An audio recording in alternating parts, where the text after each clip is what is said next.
Welcome back to our MJSA Expo education series.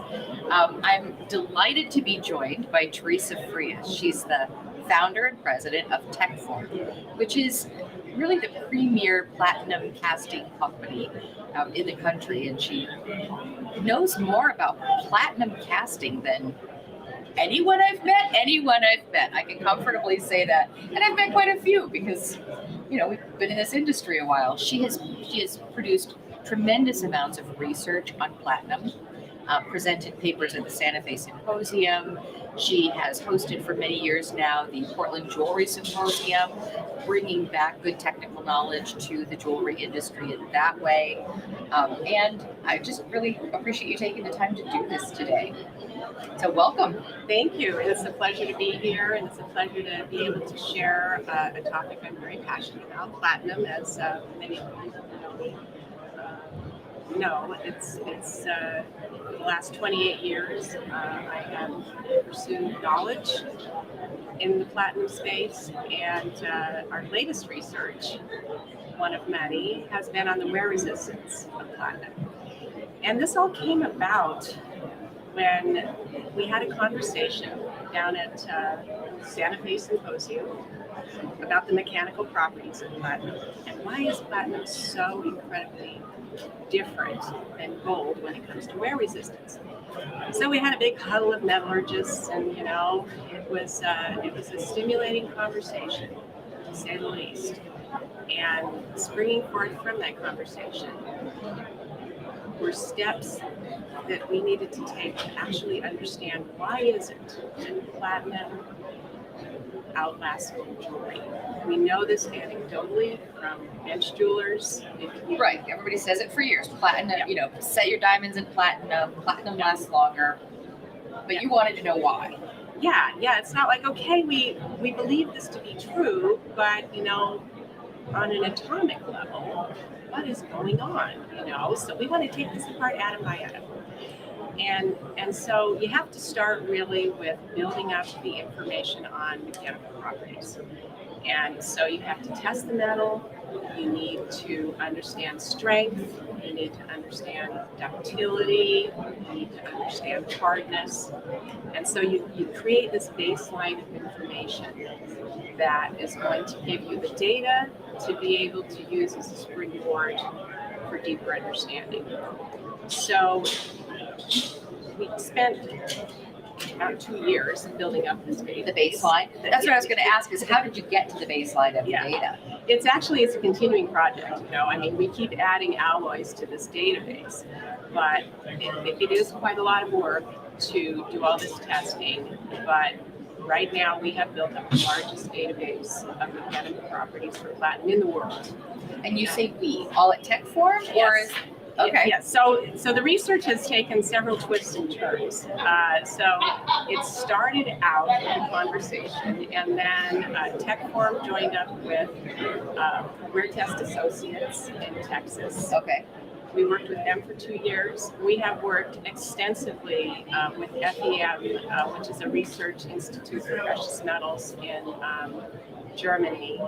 They have been absolutely fundamental to this latest research and co-authors on the research, and could not have been done without them. So it's always, science is always a collaboration. And but each partner played a certain role to get us to the next step.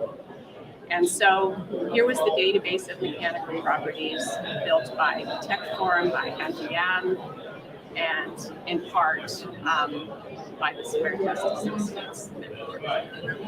And so we had that basic data. And then we said, okay, now that we have this data, we can actually start to look at comparing what happens with platinum and gold jewelry on a micro level. So we started by looking at the individual scratch. Okay. So if you think about a scratch on a microscopic level, you see a completely different world, right? You get a scanning electron microscope and you look at that scratch. You talk about getting a lot of background noise. And you look at the differences that you see in that scratch. And so that was one of the very first tests that we did. And when you look at that scratch, there's for the gold alloys, we looked at 14 karat white, 18 karat white with nickel alloy. We looked at 14 and 18 karat white palladium. And then we looked at 2 platinum alloys. One was the US standard platinum ruthenium, and the other one was very, very soft, 95% platinum, 5% ruthenium. So we wanted real differences in those hardness levels. And so we looked at these scratches, and what we found was that the gold, when you scratch it, it has these little finger-like projections that stick up, right? So we characterize that as micro cutting. Do they look like tears, you mean? It's like there's little shards that are sticking up that look precariously connected. Okay. So, and when you blow this up on an SEM, it's pretty easy to see, that these shards are just barely hanging on. And so that was what we called microcutting. And then when we did the same test with softer platinum alloys, we got what we called microplowing, because you had this nice ductile, rounded edges. So it pushed it into a groove more. Yeah, and you could see that when in human wear, you're actually going to be folding over that metal into itself. It didn't have those little vulnerable shards hanging off. Is that why you get the metal loss in gold? Because you get a shard and then the shard goes away? Yes, we took it a step further. So after we made these scratches, we did what is called the tape lift. So you put tape down on the scratches, you lift that tape off, you put it on a scanning electron microscope, and then you can characterize what the elements are on the tape. On the tape. So okay. That's what SEM and EDX, it's reading actually what your elements are going to tell you, oh, that's gold. That's platinum. So we had the little shards that were lifted off, and we could say, sure enough, we're having a concentration of shards coming off of the gold, and we're having almost no perceptible shards coming off of the platinum. So that was really the first step, to just look at the individual scratch. And then the next step was a lot more involved. We looked at a lot of coupons. So we made 5 coupons of each different metal, and we put them into an abrasive tumbler. So when you say a coupon, you were making something that was flat? It's actually a cube. A cube, yeah, okay. Cube. And we made coupons, but the cubes were really more for the abrasive testing that we did. So we put these in an abrasive tumbler. Everything has to be standardized when you do this, because if you're going to create research, the research has to be able to be replicated in another lab. So everything has to be standardized, and this was done according to some European standards that FEM is familiar with. And so we did many, many hours of this tumbling, and then careful measuring and weighing with high sensitivity scales. And so to make a very long story short, because tumbling is a very long story. Tumbling is a very long and noisy story. Yes. Over the span of 200 hours, we were able to surmise that platinum was actually losing less metal than gold. The gold was? All the gold alloys. What were you using for your tumbling medium? Did you use different tumbling mediums or one? Yeah, so granite and stone in the beginning. And then we had, the next step was more of a polishing. And that was using nutshells. Okay. And there's grinding paste, which again, the grinding paste is calibrated. So it's really a lot of detail that you probably don't want me to go into. Well, I might, but it's all in the publication. And I mean, this is a very visual topic. It really. is. And so, to be able to describe all this without the aids of the visuals makes it just a little bit more challenging.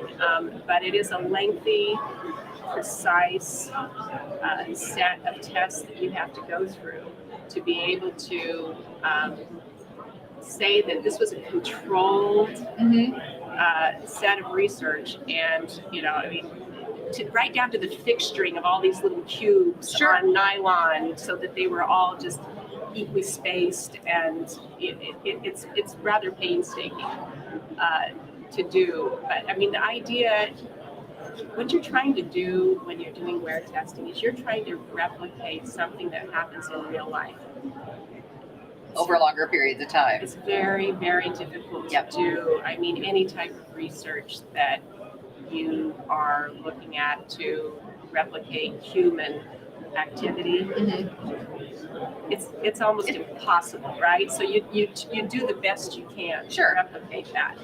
And without the anecdotal evidence telling us that the case is for platinum having great wear resistance, you would never be able to do this, right? You would just say, okay, that was a great laboratory test, right? Right. So it takes that big anecdotal piece to say, okay, we know this to be true because we've talked to numerous bench users, we've talked to numerous retailers. We know this to be true, and now we want to know why it's true. So then you try to find this best fit scenario. And it took 5 years to find that best fit scenario.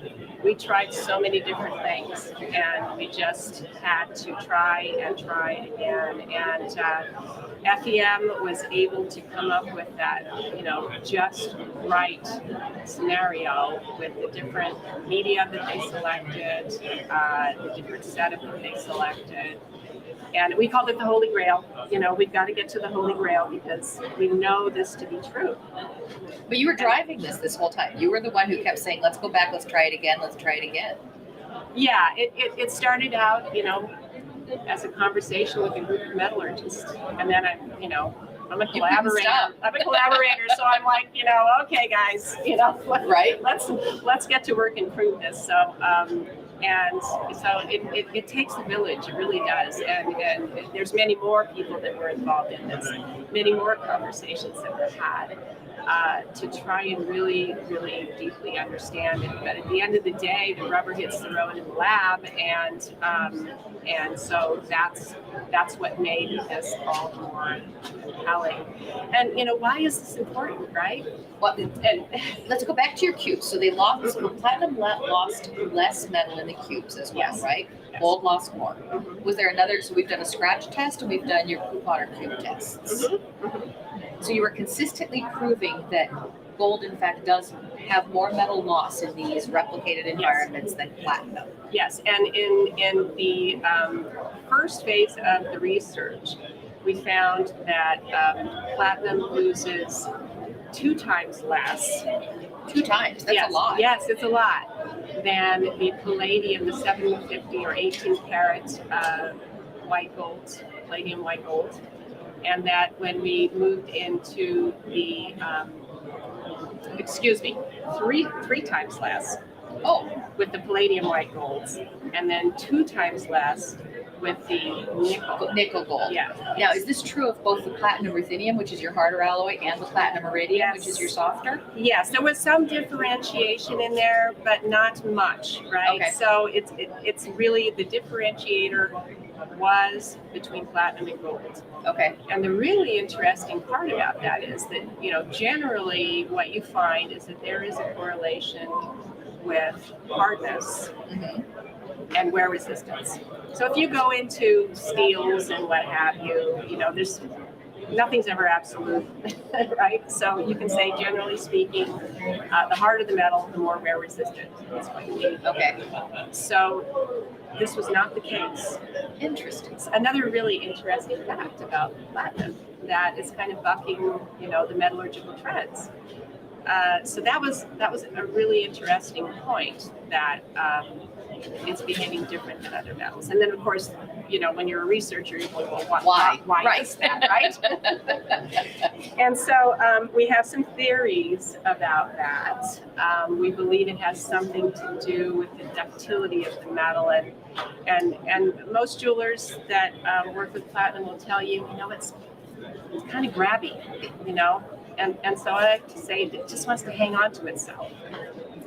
Would that explain why it goes into grooves instead of flaking like the gold? Because it's like ductile, it gives, but it doesn't break up. Yeah, I mean, if you think about, a pizza dough versus potato chips, Yeah. I mean, it just doesn't have that crumbliness to it. Uh, and so it's an interesting aspect because that's not true for most other metals. Most other metals, and so it's just a unique attribute of platinum. And so basically your platinum piece is just going to move around, and it's just going to take its atoms and do a little dance. Make room for the impact, right? It's the perfect marriage metal. Like, Yes. how to survive a marriage. Yeah. Move around, Right. do a little dance, make room. Yeah. Yep. Yeah. And gold, I mean, as retailers know, as bench jewelers know, if you wear gold every day, it's not going to last. Yep. You're going to have to replace that piece. I just ran into a woman in the booth here at the show, and we were talking about platinum, and she held up her grandmother's platinum ring, and she said, "This is my grandmother's ring." And she's a jeweler. She said, "We never had to do anything to it. It had nothing, and it was covered with stones. Stones don't fall out." Nope. And she said, "I wear it all the time. It's platinum." That is the huge differentiator. So, but and that's all well and good for the consumer messaging, but in our world we want to understand why, because you can tell people something, but until you prove it, Right. It's still just an anecdote. it's just an anecdote. And so it's been pretty satisfying to get to this point, right? To say, well, we've proven that actually mass loss is lower for platinum. Now we want to prove, well, why is mass? That's what I was going to ask. Right. So you validated the anecdote in this research. Yes, and we've gotten down to the point where we have theories. Okay. And so, and it's pretty compelling when you look at the research and you look at the scratches and you look at the tape lifts and you look at the measurement of mass loss. So you start building this whole case, and now we want to look more deeply at things like the microstructure, which means what's below the surface, porosity. What happens when you scratch porosity? Is it more likely to lose metal than a non-porous surface? And so there's more nuance as you start going deeper and deeper into the research, and so there's a lot more to still be done. But it was just huge to say we've actually developed a test that is replicating the human experience, and so that was the big leap that took the 5 years of hard work to be able to reach. And one of your theories so far, because in scientific research you have to develop theories so you can then go test those theories, is that it moves around more, that it holds on to itself. Yes. Did you come up with any other theories so far that you want to test?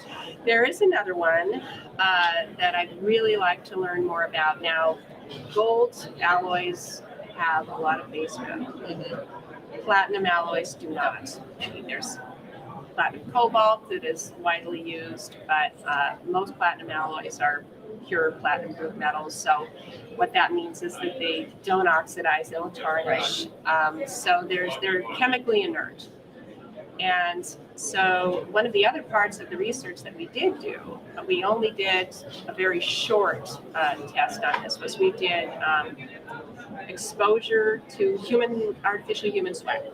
Okay. And so we put the little cubes into our chamber, our sweat chamber, and for 24 hours. So it was really too short. But in 24 hours, we still noticed that especially the 14 karat white golds. With or without nickel? This one was, I think this was the nickel that was worse. Okay. Yes, because the palladium white is going to, that's another, metal that is going to help to mitigate. But so the nickel white gold really tarnished, noticeably in comparison to the platinum. The platinum changed color a little bit, but we think that was just because of the tumbling process, just dulling the surface. But platinum, as we know, is chemically inert. Right. And so there's absolutely no chance for it to tarnish. So then you start asking yourself the question, okay, if you've got a base metal containing alloy and you are building up this tarnish layer and you're constantly in human wear, it's a sort of an iterative process, right? So you have this very thin oxide layer that you really probably can't see, and then you're brushing it off. And it's more fragile because it has that oxide layer. Yeah. And so it builds up, brushes off, builds up, brushes off, builds up, brushes off. And so between scratching and the potential for this this tarnishing, oxidation, whatever you want to call it, that's pretty compelling too. And this is well studied in base metals. Yeah, it's very well known. And so how much is the gold protecting the base metal? Because the noble metals, they do, gold does a good job of, trying to fight that, Good. right? Yes, it does. And it does a better job at the 18 karat level than it does at the 14 karat level, So, but what we think is it cannot overcome the fact that it has base metal in it. Yes. When you see that tarnish, you know that something's going on. Okay. And you just know that platinum doesn't have that problem. So now you're going to go into a new phase of testing. Are you going to be testing, and how? I have so many questions. So as you go into this new phase of testing, will you test both of those theories and validate them? Or are you going to focus on one or the other of those theories first? Yeah, that's a really good question because we haven't really designed the next phase. We're back at the huddle stage right now. So we recognize that these are factors that could be at play. We don't know how much one would lend to the other. So, but I think really you're looking at an interplay. The study of wear resistance is called tribology. And it's not so much just about the material that you're studying, but it's about the interaction of the mating surfaces.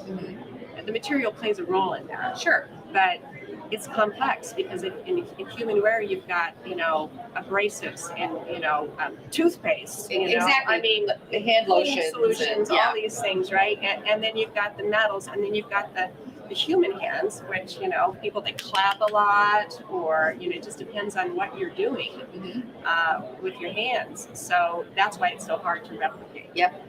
Because you've got this broad range of behaviors out there in the marketplace. And so it's really looking at the complexity and not forgetting that, you can just do this tumbling test. Well, that's only one element. Right.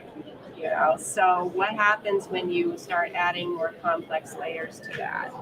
And it's challenging in the laboratory to add the complex layers. Right, like how do you do the friction plus the lotion and which lotion? And Yeah, and one of the things that, in the very early phases with Wear Test Associates, we were like, how do we get the human sweat together with the abrasive?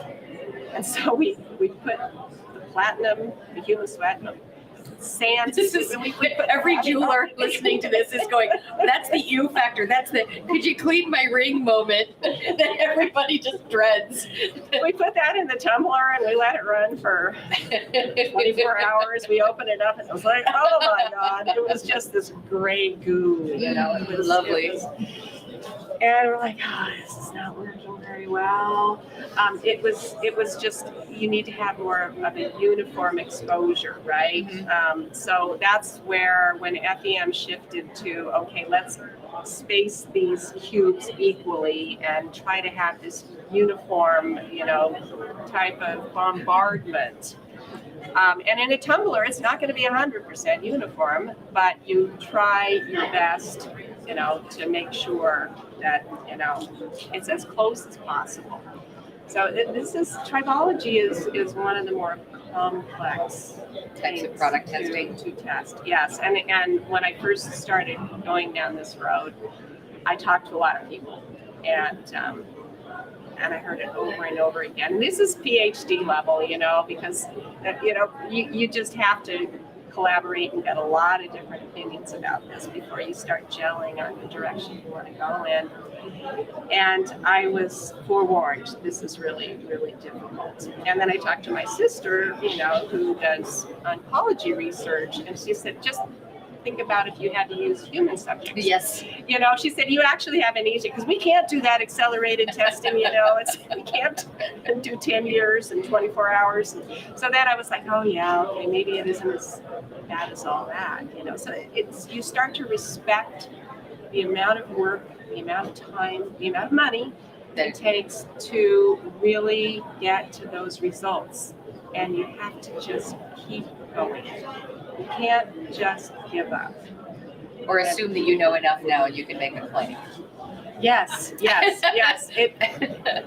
And you don't go out, before you really have some solid science and the data to back it up. And, when we sent this in for publication with the Johnson Matthey Technology Review, it's a peer-reviewed journal. And so, you have the chance to be, torn down. Which you can get beat up. Exactly what you want. We had some great feedback. And, so it ended up...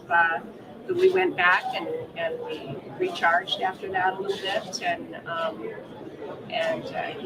so we're really comfortable with where we are in terms of just reaching the most important point, that this standardized test, that any lab in the world that can really get some basic equipment, the media, everything, the information is available.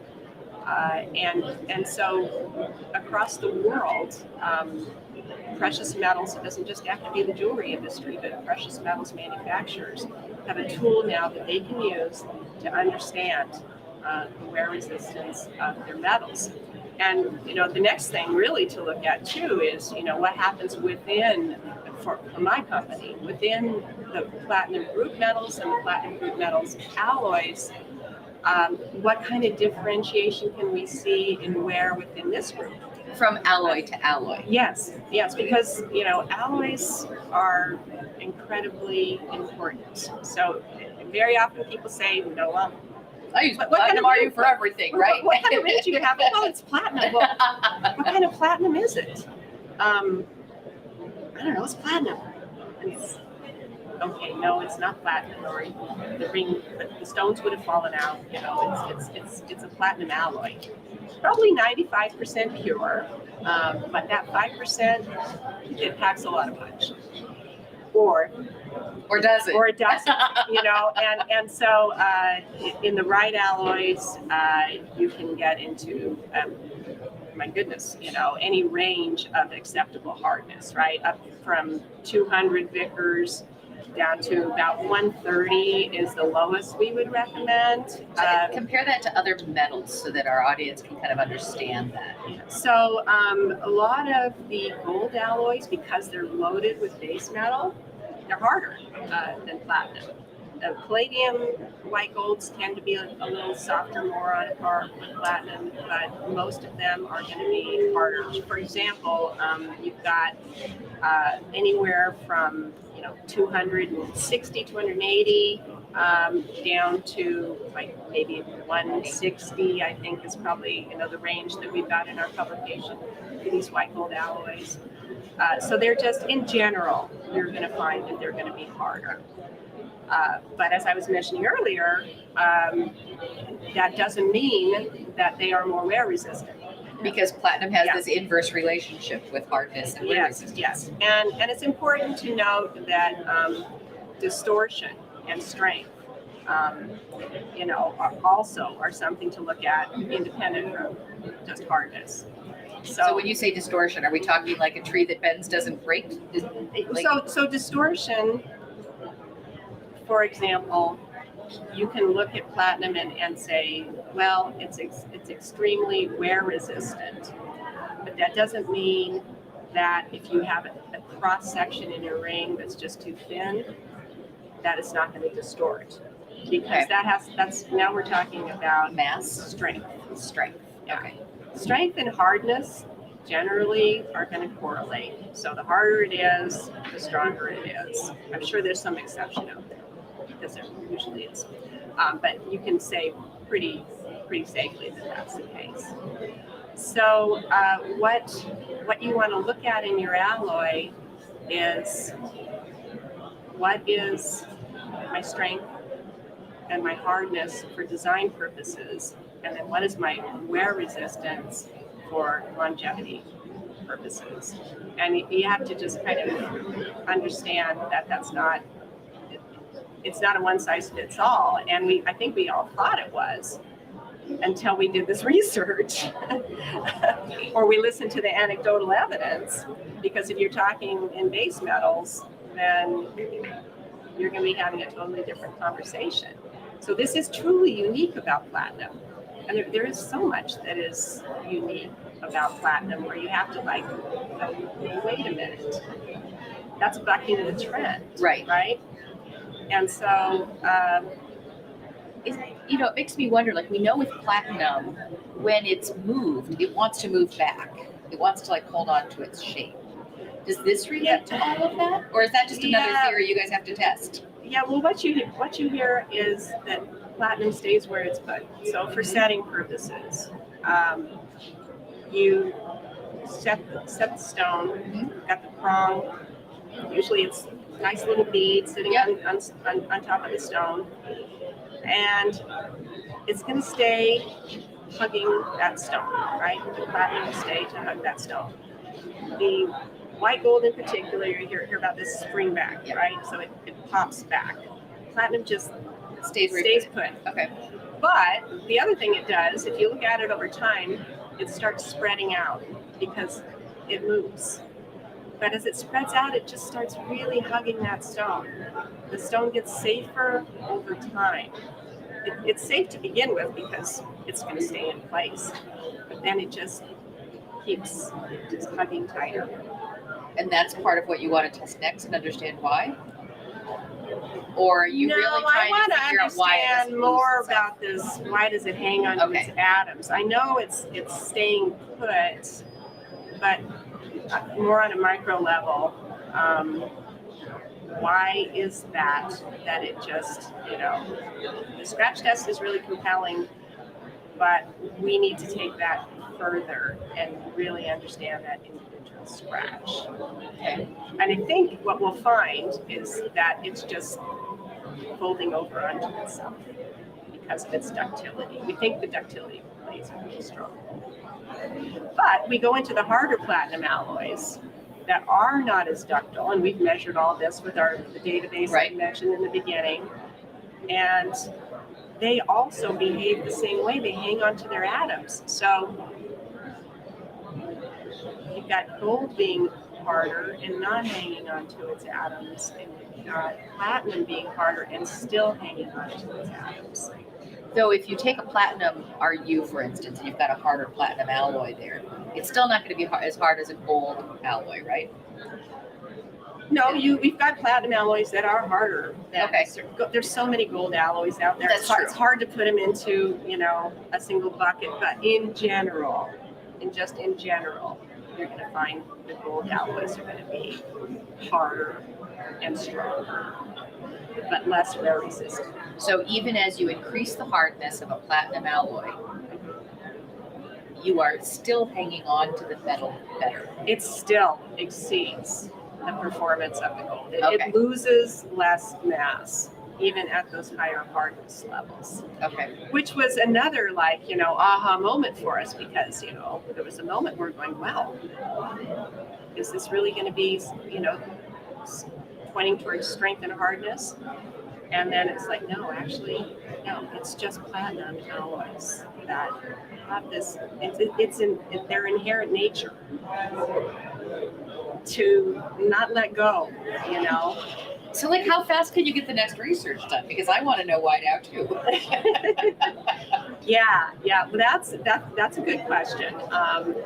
We are going to be powwowing in May again, and we'll see what next steps are. next? You know, you've always got to rally up your funding. You have to Yep. find the time in a busy world, and and it just takes time and the willingness to stick with it.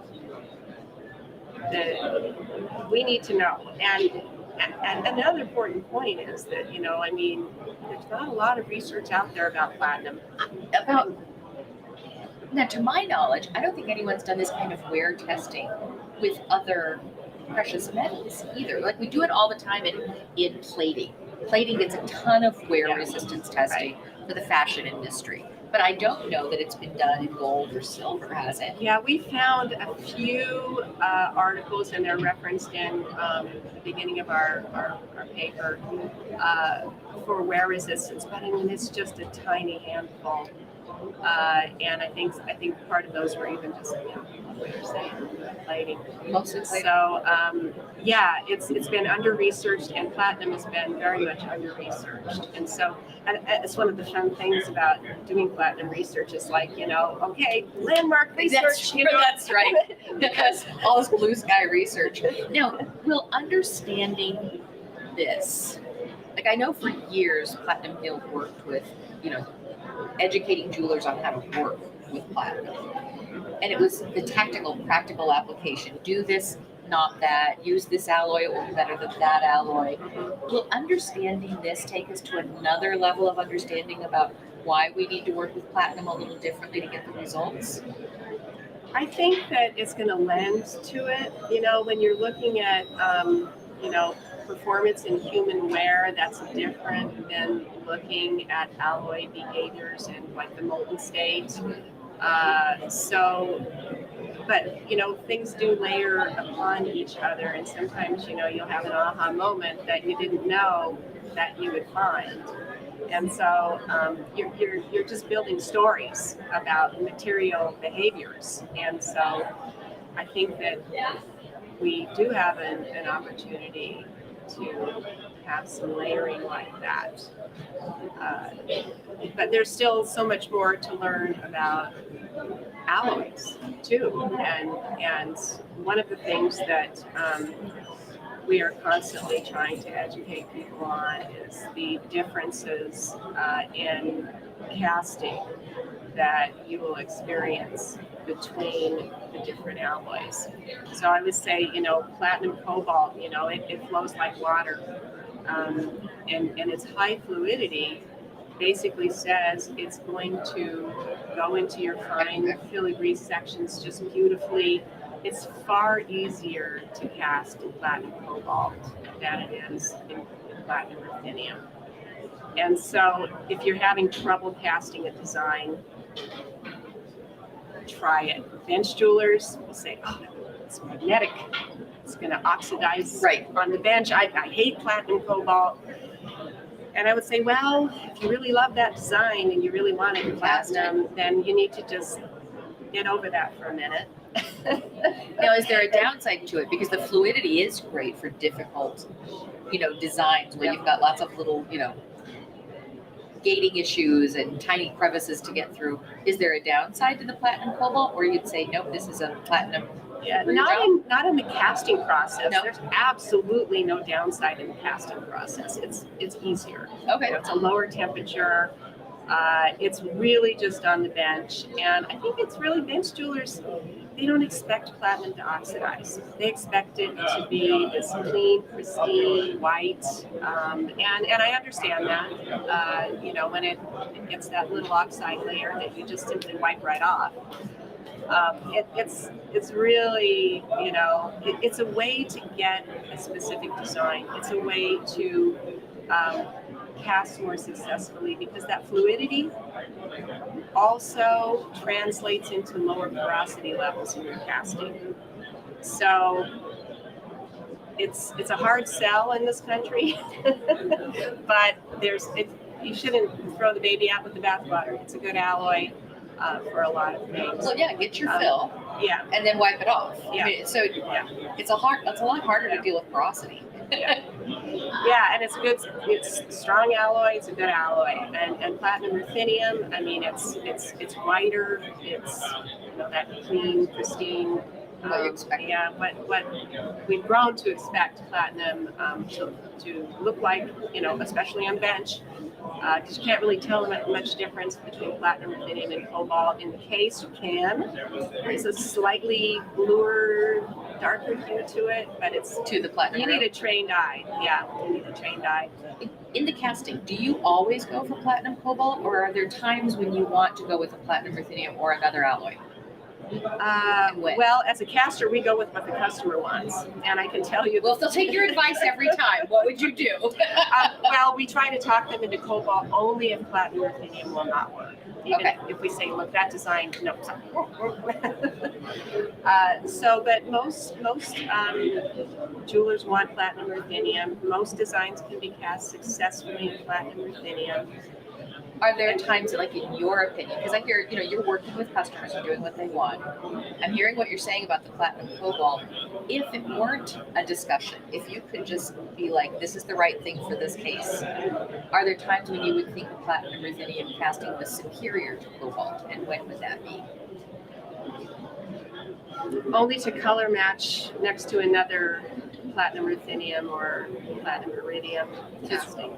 So the cobalt's always superior in casting, Always. except for Yeah, That's good to know. yeah, it is. But for people that are struggling, with casting, they should try it.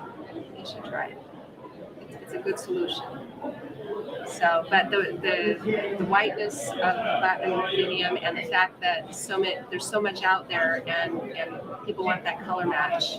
But like, can you really see? I have a hard time seeing the difference between a platinum cobalt and a platinum ruthenium, and I have a really good color eye. It's almost like you need it. Like, can you really see it beyond the colorimeter? It's nuanced. It's really mild. Yeah, it depends on the jeweler, the customer. But to say it doesn't exist is wrong. It exists. It's just nuance. Yeah.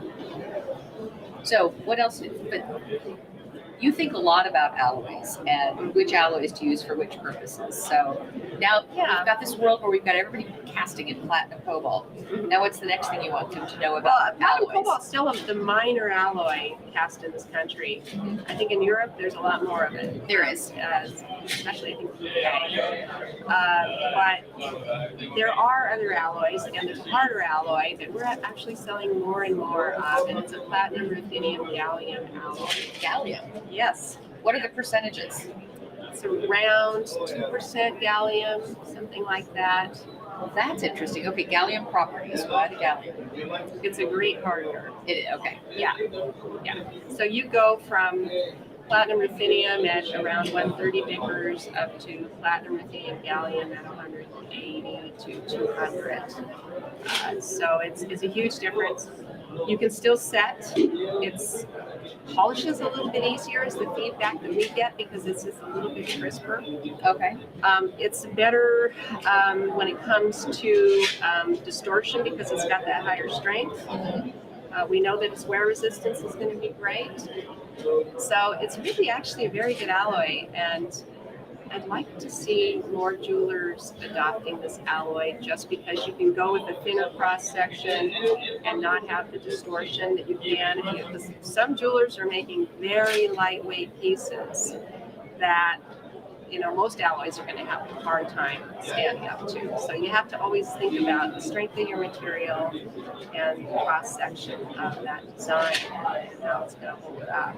And you're doing that in casting also, or is this also a good fabrication alloy? Don't know how many people are fabricating. Not many people fabricate anymore. So. Studio jewelers. We have studio jewelers. Yes. I mean, it's. So you're talking casting. Yeah. I mean, most of the industry's jewelry is cast, because it's more economical. So. But I'm sure that you can. It's going to be stiffer. It's going to be harder to, bend and form. And and it's going to cold work while you're doing that. Right. So it could get a little bit too hard if you take that higher as cast hardness and strength and you cold work it. I know you have a hard stop, but I have one more question. Let's review for everybody which platinum alloys we should be staying away from. Yeah. Because we still struggle with that. Yeah, so what are we not supposed to be using? Right. So the platinum iridium alloys are really too soft. Even the 10% platinum iridium, which used to be very common. Yeah. You've got about a 110 Vickers at that 10% level. And if you're just going to cast the piece, you're not going to be cold working the piece. You're going to risk that the consumer is going to be disappointed. 5% iridium, you absolutely should not. You should not use that for jewelry. Maybe an earring, but rings, stay away. Why do people keep using it? Because we've been saying this for years. I think because it sets like butter. Okay, yeah, I can do that pave in record time, right? So this is a bench-centric approach. This is not a consumer-centric approach.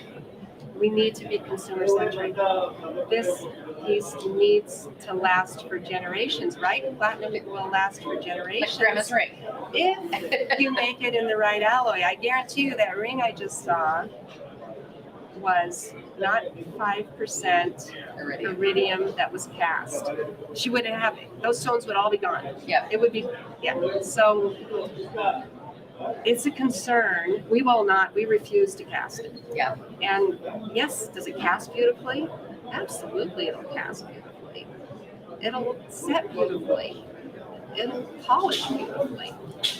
And then it'll fall apart. Well, we're talking about a product that's designed. That's not just for today. That's for its use as well. So it's just important for people to remember that. It is important. I have deep respect for bench jewelers. And they are really, I always say that our customer on the front line, the very front line, is the bench jeweler. But then the bench jeweler needs to remember that they work for the retailer. And the retailers, it's all about the customer. It's all about the end user. And so the bench needs to stay connected to that. And so it's just everybody kind of working in harmony towards that consumer. Because you can have a bad experience with a 5% iridium ring, and then they'll say, "Oh God, I don't want platinum. Don't like platinum. I want platinum." Well, you need white gold. No, that's not the solution. It's just a harder platinum alloy, a stronger platinum alloy. That's the solution. Because that gold that they're going to put you in as the solution, it's not going to last. We know it wears out now. You're not going to pass that down to your granddaughter or your daughter. You're not. Yeah. Unless you don't wear it. Well, who wants jewelry like that? Yeah. Yeah. So it's just knowing your alloys. And I think that it's just education that's needed all the way across the board, right? The bench needs to talk to the retailer. Let's all talk about this. And when you do talk and have a good listening audience, there's so many aha moments. Usually it's like, I had no idea. Right. I had no idea. And thank you. Because I wondered why that happened. Yeah. Very cool. I know we're up against your time clock, so yes. I'm trying to keep that in mind. Any last thoughts you have for our audience today? Yeah. Fund her research. That's my message. We need people to step up and help fund the next piece of research. Yeah. This would be great. This would be great. Anyone listening that wants to fund research. Yeah, I think the message is that, whatever world you're working in, ask questions, understand your products. Channel your inner science geek a little bit. It's, we sell all these pretty things. Yep. Right? But we tend too often not to really want to know why the absolute, nuts and bolts of that material. We talk Which about is part of its stones a lot, mystique. right? We talk about stones all the time. We do, and people No love metals. Yep. One of my speakers yesterday was saying she describes jewelry as a STEM career. It's about minerals and metals. It's about science and engineering and math, and that is a big part of what makes it really interesting. Yeah. There's a mystique to it, and it can become part of your story too. Yeah, absolutely. So be curious. Be curious. Ask more questions. Yep. All right. Well, thanks for being our science geek. Yep. You've done so much for the industry with your wanting to know why and your refusing to give up. And these are two characteristics that are very uniquely you. So, and thanks for sharing. Well, and thank you for the opportunity to share my story. My pleasure. All right. Well, thanks everybody for joining us, and we'll stay tuned for the next chapter. Yes, indeed. Thank you.